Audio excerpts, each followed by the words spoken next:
sine 3 theta, this is the same as sine of 2 theta plus theta, isn't it? Right? And then you want to use the addition formula on that. Remember, I'll just start it. Remember, sine of A plus B is equal to sine A cos B, sine cos A, sine B. So that's going to be sine 2 theta cos theta plus cos 2 theta sine theta. Like that. So this is where you're at. And then you want 3 sine theta cos squared theta minus sine cubed theta. So how can you get that? Let me move this out of the way.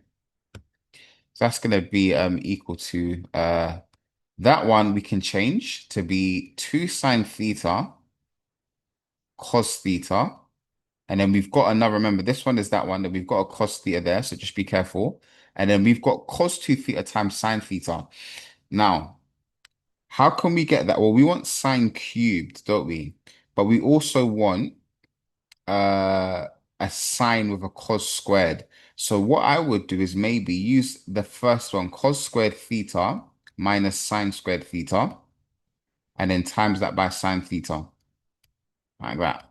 And then see what happens. Tidying that up, that's going to be 2 sine theta cos squared theta, like that, plus it would be sine theta cos squared theta. When I do that and that, those two, and then these two is just going to be minus sine cubed, isn't it? And then tidying that up a bit more, we've got 2 lots of that plus 1 lot of the exact same thing. So we have 3 lots of that, don't we? So 3 sine theta cos squared theta minus sine cubed theta as required. Does that make sense, guys? It's part A. Yeah? Good stuff. Yeah? Part B. Again, cos 3 theta. So again, when you're doing this, you always want to just split that into 2 angles so you can use the addition formula. Okay. So cos 3 theta is going to be the same as cosine of 2 theta plus theta, isn't it? Which is going to be, remember the addition one for cosine, cos of A plus B. This is equal to cos B. Cos plus, not plus minus, isn't it? Minus sine A, sine B. Like that. Doing that, that's going to be cos 2 theta, cos theta, minus sine 2 theta, sine theta. Like that. So then from here, what do we want to do? Let's do the same thing because we want the same thing in reverse. We want sine squared cos theta. So let's rewrite this as cos squared minus sine squared again, like that, and then cos theta. And then we're going to write this obviously as that's going to be 2 sine theta cos theta, isn't it? And then there's a sine theta on the outside, like that. So tidying that up, expanding that, cos squared times the cos theta is going to be cos cubed. So we get the cos cubed that they want.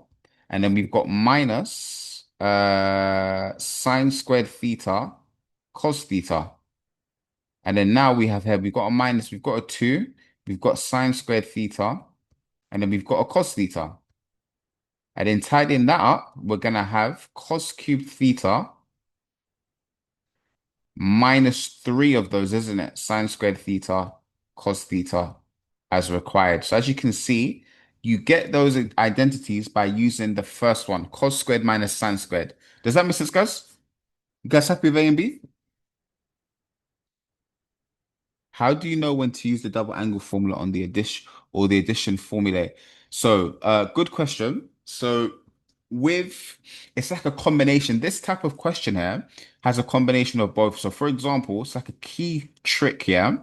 If you ever see a 3 theta, right, an odd number you always want to split it into something you're familiar with. So you're familiar with the compound angle formula and the double angle formula. Yeah, it's just one of those rules, right? If you ever see that, always split that into sine 2 theta plus theta, because essentially you're going to be dealing with both. Because it's an angle plus angle, it's going to be the compound angle.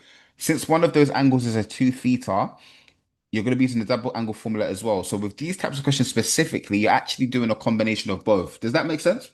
I'll show you there's like another question here that is similar to it, like this one in part A. Can you see? Sine 3x and you get something else. Yeah? Cool, good stuff. So continuing with that, let's continue with the rest of the question and do the exam question and we'll finish. Part C, hence or otherwise, show that tan 3 theta is equal to 3 tan theta minus tan cubed theta over 1 minus 3 tan squared theta. So remember, it says hence or otherwise. So we know that tan 3 theta is going to be the same as sine 3 theta over cos 3 theta, right? Right? Because tan is sine over cos. Now remember, we've just figured out what sine 3 theta is and what cos 3 theta is, right? So let's actually put those in. First one, sine 3 theta is 3 sine theta cos squared theta. 3 sine theta is cos squared theta minus sine cubed theta. All divided by cos cubed theta minus 3 sine squared theta cos theta. So this is where we are at, right? And we want to show that that's equal to that. So any ideas, guys, what we do from here? So this is where we're at. Let me just put this here. Any ideas what we do from here? Move this out the way as well.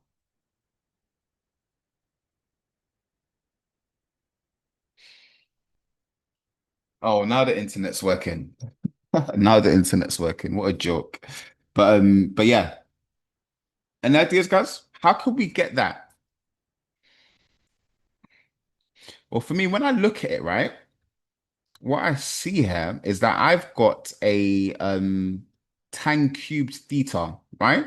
Now I know that tan cubed is the same as sine cubed over cos cubed, right? Now because I've got a sine cubed here, remember this is like the same position, isn't it? How can I get a tan cubed? Well, I need to divide by cos cubed, but remember because it's an expression, I can't just divide that by cos cubed. I've got to divide everything by cos cubed. So let's actually do that and see what happens. Okay, so 3 sine theta cos squared theta over cos cubed. Do that for every single term. See what happens. Like that. Minus sine cubed over cos cubed divided by cos cubed over cos cubed minus 3 sine squared theta cos theta over cos cubed. Does that make sense, guys? Exactly. Yeah. So let's tidy up and see what we get. So for the first one, well, I'm gonna have one of them. I'm gonna have two of them canceling. I'm gonna be left with one on the bottom for that one. So that would be 3 sine theta over cos theta, which is 3 tan. But anyways, we'll just clear that for now. That one's gonna be tan cubed over. That is gonna be a 1, isn't it? The cos cubes will cancel. And then that one is gonna be again, we're gonna have that canceling with one of these. It'll be 2 left there. So it'll be 3 sine squared theta over cos squared theta. And then now from there, we can see quite clearly that's going to be 3 tan theta minus tan cubed theta divided by 1 minus 3 tan squared theta as required. Does that make sense, guys? A lot of algebra, a lot of trig. Yeah? Everybody happy with that?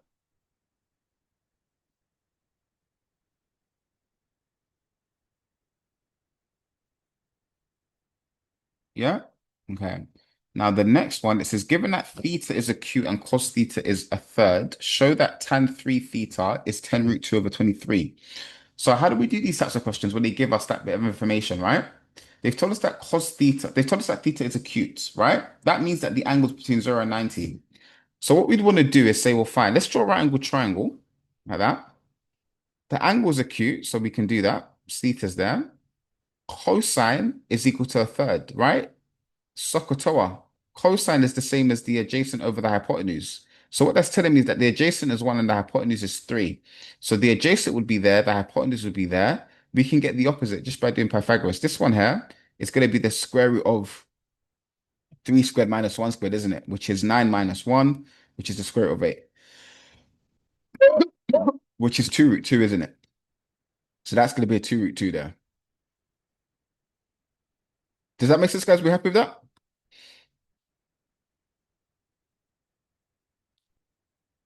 And then tan 2 theta plus theta. Well, it technically would work with the algebra, but because it says, well, it does, to be fair, it doesn't say, but because of everything that we've done, we've got an expression for tan 3 theta. It's equal to this. So all we need to do for this one, for part D, is figure out what tan theta is and then plug it into that to plug it into that expression. Does that make sense? That's all we need to do. Yeah. No problem, no problem. Yeah, happens. So doing that, well, what would tan theta be? Well, tan theta is the opposite over the adjacent. Tan theta is going to be the opposite over the adjacent. So therefore, tan is going to be equal to the opposite, which is 2 root 2, over the adjacent, which is 1. So therefore, tan theta is just 2 root 2.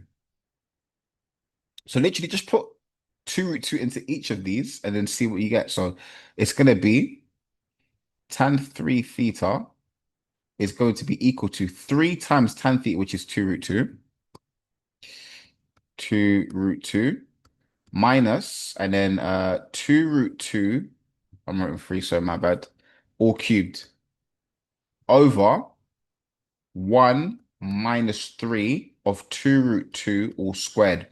So we need to show that that's what, 10 root 2 over 23, yeah? Let's see what we get. So doing that, that's going to be 6 root 2. Minus, if I cube that, that would be an 8 times by root 2 times root 2 is 2, 2 root 2. Like that, I believe. Yeah, because that's the cube root of 8. Yeah, that's fine. Right? I'm just double checking. Yeah. Hold on, let me just do this. Hold on. 2 times 2 times 2 is 8. Root 2 is 2. Times that by another root 2 is 2 root 2. Yeah, that should be fine. Well, let's see what we get anyway. And this is going to be 1 minus 3 times by 2 squared is 4. Root 2 squared is 2. So let's just see if we get that anyway. So that's going to be, let's see what we get. So we're going to have 6 root 2 minus 16 root 2 over 1 minus 24, which is going to be minus 10 root 2 over 16 to make it 6 minus 10 minus 23. 10 root 2 over 23. Is that what they got? Yes. So it's right. Perfect. Does that make sense, guys?